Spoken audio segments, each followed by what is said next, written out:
اور ایک امتحان کے بعد دوسرا امتحان، ابھی پہلا پیپر دے کے آپ سالو کر کے سائڈ پہ نہیں ہوتے، اس کا رزلٹ آنا تو بڑی دور کی بات ہے، اس سے پہلے دوسرا پیپر ریڈی ہو چکا ہوتا ہے. تو یہ تو ہے.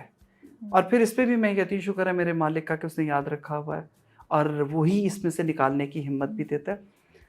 اگر اس کو اپنے اوپر حاوی کر لیں نا تو یہ بہت مشکل چیز ہے. ٹھیک ہے، اس سے میں بالکل بھی انکار نہیں کروں گی.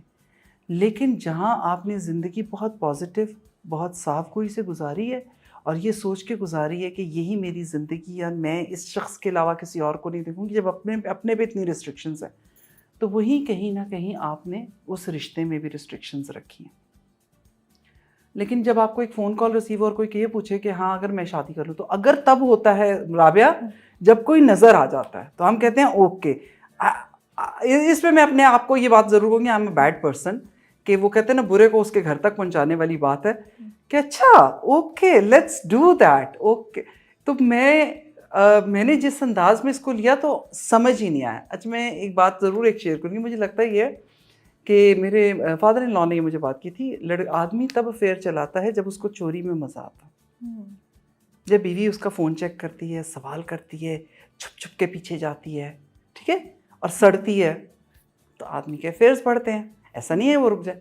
جب عورت خود کہتی ہے ہما کا فون آیا، اب یہ فلاں کا فون آیا، یہ شازیہ سے بات کر لو، تو وہ یوں کر کے دیکھتا ہے مطلب اس فون کال پہ بات کرنے کا مقصد فوت ہو چکا ہوا ہے. مطلب آپ نے وہ اٹریکشن ہی ختم کر دی. باس پلیز ذرا باہر جا کے بات کریں نا. تو یہ وہ والی چیز ہے. اچھا تو آپ نے یہ اسٹریٹجی اس وقت میرے تو ہمیشہ سے یہ اسٹریٹجی، کیونکہ یہ وہ جو کہتے ہیں نا چھپ چھپ کے انسٹا فون کے بلز میں سے نمبرز بھی چیک کیے ہیں میں نے. تو 3 مہینے بعد میں نے کہا اللہ معاف کر دے، توبہ استغفار، میرا سارا دن خراب ہو جاتا ہے. نہیں میں یہ نہیں کر سکتی، میں تو اپنا دن اچھے سے گزاروں نا. تو آپ کر رہی تھی، کسی چیز سے گزر رہی تھی؟ ہاں یہ میں تو اکثر بھیجتا کیونکہ عاصم جب میں یہاں کراچی آئی تھی تو ہی از لائک بہت پاپولر تھے اپنے گروپ کے اندر اور بہت خوش تھے، بہت ساری دوستیں اور سارا کچھ. تو میں ہنستی ہوتی تھی، میں کہا ہاں ٹھیک ہے، کیونکہ I am not that sort of a person کہ ہاں کہ میں نے کہیں جانا ہے اور مجھے فیملی والی ضرور میں تھی، لیکن یہ کہ ٹھیک ہے آپ جائیں بیٹھیں ملیں. لیکن یہ جو چیزیں مجھے نظر آئیں نا آہستہ آہستہ، وہ کہتے ہیں نا کہانیاں کھلنی شروع ہوتی ہیں، فیملی میں سے ہی پتہ چلنا شروع ہوتا ہے. شروع میں تو میں نے بڑی دل پہ لی، وہ 3 مہینے تھے جو میں نے دل پہ لیے. تو میرا اسٹیمنا صرف 3 مہینے کا تھا رابعہ.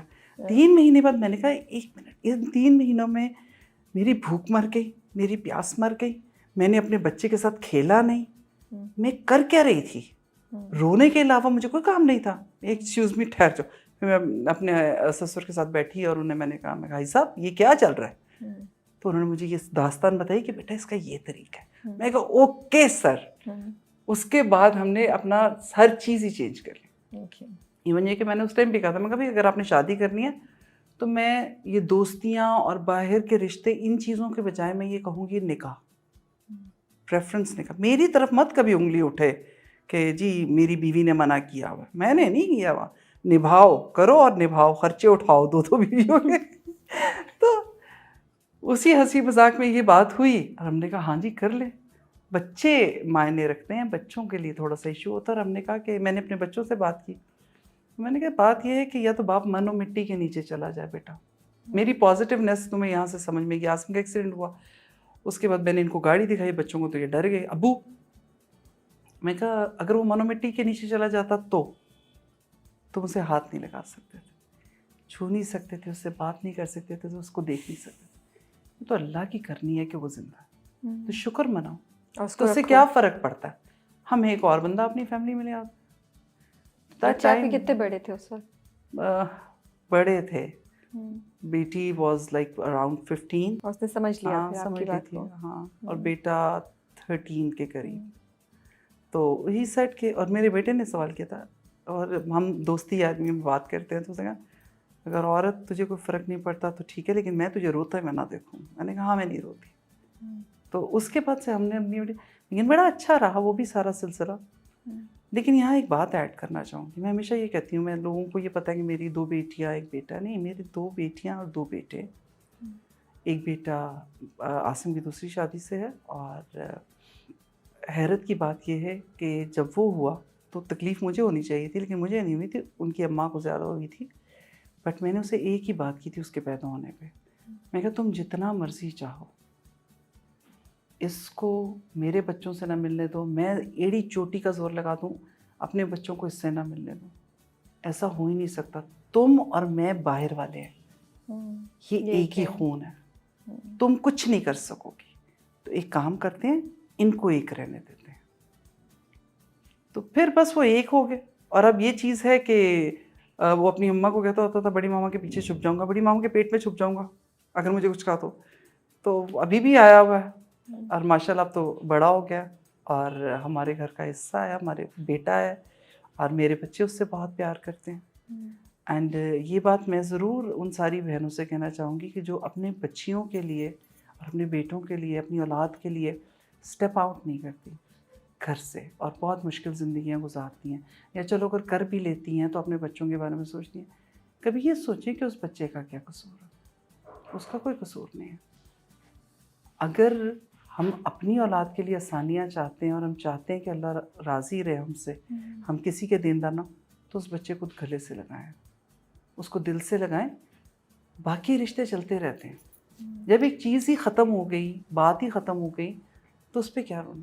اور اب یہ ہوتا ہے کہ ہمارے گھر میں ایک اور آپ جب یہ سب کچھ کریں گے تو آپ دیکھیں گے کہ اللہ آپ سے کتنا راضی ہے اور آپ کی چیزیں کتنی بدل جاتی. میرے گھر کی ساری چیزیں بدل گئی, میرا اٹھنا بیٹھنا ملنا جلنا ہر چیز بدلتا چلا جا رہا ہے, صرف شاید اس پازیٹیونیس کی وجہ سے. میرے پاس ایکچولی الفاظ نہیں ہے کہ میں کیا کہوں. یہ ایک ایسا ٹاپک ہے اور ایک ایسی ریالٹی ہے جو معاشرے میں ایگزسٹ کرتی ہے, لیکن شاید ہم نظر اٹھا کے یا چرا کے سائڈ سے نکل جاتے ہیں. لیکن جب آپ نے اس بات کا ذکر مجھ سے کیا تو, اور ہم نے ڈیسائیڈ کیا کہ ہم اس سے بات کریں گے, اور مقصد یہ نہیں تھا کہ کوئی ہم سینسیشنل قسم کا ایک مسالے دار پروگرام آپ کو پہنچائیں. اللہ جانتا ہے کہ یہ نیت میری بھی تھی اور آئی تھنک سلمیٰ کی بھی تھی. جیسا میں نے کہا یہ ایک ریالٹی ہے کہ دوسری شادی, اور وہ الاؤڈ بھی ہے اور بہت جگہ لوگ کرتے ہیں. تو اب اس کو ہینڈل کیسے کیا جائے, اس پہ آپ کیا کر سکتے ہیں, کیا پوائنٹ آف ویو رکھ سکتے ہیں. اور آئی تھنک سلمیٰ نے اپنے ایکسپیرینس سے ہمارے ساتھ یہ بات شیئر کی. اس سے زیادہ مجھے جو بات بہت اچھی لگی, جو ایکچولی میں کچھ دن پہلے پتہ نہیں کوئی ڈرامہ دیکھتے ہوئے میں سوچ رہی تھی کہ اس اولاد کا تو کوئی قصور نہیں ہے, اس اولاد کا تو کوئی قصور نہیں ہے جس کو سزا دی جائے, جو اس کے ماں یا اس کے باپ نے کیا, جو بھی سچویشن ہو, غلطی ہو نہیں ہو, لیکن وہ تو خود اس دنیا میں کسی کے ساتھ زیادتی کرنے نہ آیا ہے نہ آئی ہے. تو آپ نے یہ بہت خوبصورت بات کہی ہے کہ ہاں ایک جیتی جاتی زندگی کے ساتھ آپ کے ساتھ زیادتی ہوئی تو آپ ان کے ساتھ زیادتی نہ کر دیں. یہ بات 100% ہے, اور اس میں سب سے بڑی سیکھ جو ہے نا وہ آپ کی اولاد آپ کو دیتی ہے. دیکھیں پہلی بات تو یہ کہ اگر میرے ساتھ میرے کسی رشتے کی مس انڈرسٹینڈنگ ہے, ایون یہ کہ میری بہن کی ہو جائے, تو میرے بچوں کو, میرے ہسبینڈ کو یا اس کے ہسبینڈ کو یا اس کے بچوں کو اجازت نہیں ہے بیچ میں بولنے کی, اور ان کے رشتے آپس کے خراب نہیں ہوں گے. یہ ہمارا ایک طریقہ ہے زندگی جینے کا. اسی طرح اگر میری اور عاصم میں کوئی بات ہو گئی ہے تو میرے بچوں کا کوئی کام نہیں بنتا باپ سے لڑنے کا, ٹھیک ہے. بات ہے طریقے سے چلنے کی. اسی طرح جب بچہ ہے بیچ میں تو پھر آپ کا بچہ آگے کہتا ہے تم تو ماں ہو نا. آئی ریمبر ماس کے ورڈس, تم تو ماں ہو, تمہیں میں بلی کا بچہ دیتا ہوں تم پال لیتی ہو. میں نے کہا یس, یہ تو بات ہے, اور I am proud of him. میرے بچوں پہ مجھے بہت فخر ہے الحمد للہ. اللہ انہیں زندگی سے تندرستی رکھے, کیونکہ اتنی اچھی اور پازیٹیو سوچ کوئی نہیں رکھتا. یہ بہت بڑی بات ہے, آپ صحیح کہہ رہی ہیں. بچے خود ایک دوسرے کے اگینسٹ ہو جاتے ہیں. اور آپ کس طرح کر سکتے ہیں, میرے گھر میں میرا بھائی ہے, ہی از ڈاؤن سنڈروم, وہ اپنے ٹینٹرمس تھرو کرتا ہے, سب کچھ کرتا ہے, لیکن آئی نو دیٹ کہ آج میری آنکھیں اگر بند ہوتی ہیں تو اس کو سنبھالنے والے بہت سارے ہیں, کیونکہ انہیں پتہ ان کا ماموں ہے. تو اللہ آپ کے لیے کرتا ہے آسانیاں پیدا کرتا ہے, اس میں کوئی شک نہیں. اتنے زندگی میں اتار چڑھاؤ دیکھے, اور جب سوچا کہ اب زندگی کچھ سنبھلے گی تو ایک اور چڑھاؤ آ گیا, تو اللہ سے کبھی شکوہ کیا, یا کیا آپ نے توکل کو کیسے ٹوٹنے نہیں دیا؟ اس کا جواب دیتی ہوں بہت زبردست قسم کا. جتنے لوگ مجھے جانتے ہیں, جتنے لوگ مجھ سے محبت کرتے ہیں, پہلے تو ان سب کا شکریہ آج فوشیا کے اس پلیٹ فارم سے. اور آپ کی دعاؤں کا دینا میں نہیں دے سکتی, لیکن آج آپ کو ایک بات ضرور بتاؤں گی کہ آپ کا عمل, آپ کے والدین کا عمل, ان کا کیا ہوا آپ کیسے سمیٹتے ہیں. تو اس چیز پہ ضرور بتاؤں گی توکل کیا ہے اور دعائیں مانگنے کا انداز کیسا. بہت سارے لوگ جانتے ہیں 2 سال پہلے میرے